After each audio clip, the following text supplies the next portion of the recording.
Hello, I'm Rob with Always Presenting. Today someone asked me if I do any work with salespeople, and the answer is yes.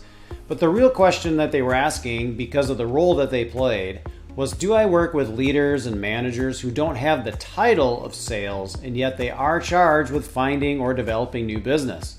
And the answer is yes, I do that all the time. The way I work with individuals in this regard are in these 3 C's. The first thing when I'm helping someone or coaching an individual or a team in an upcoming business presentation, a sales presentation, we first need to really examine and understand the customer. So what do they do? What do they care about? What's on their mind? What is this upcoming project or this decision? And what do they need to hear from you in order to make a good decision in their own best interest? Next is the content.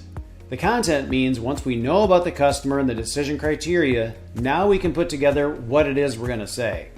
This has to be completely relevant to the customer. Often we just grab a previous deck that's been used in another presentation and we say, well, we'll customize it on the fly. This won't help you win. Instead, you've got to customize specifically to this customer and not only start with what you want to say about yourself and your own company, but what does the customer need to hear? The third thing then is the connection. This is where the magic happens. I believe people buy from people.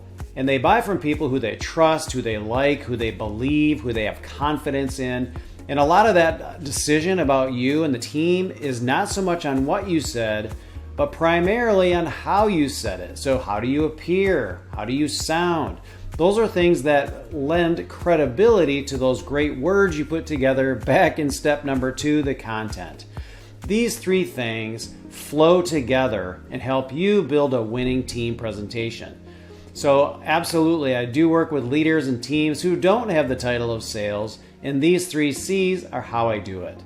And you know what? These 3 C's apply to many conversations and presentations because you're always presenting.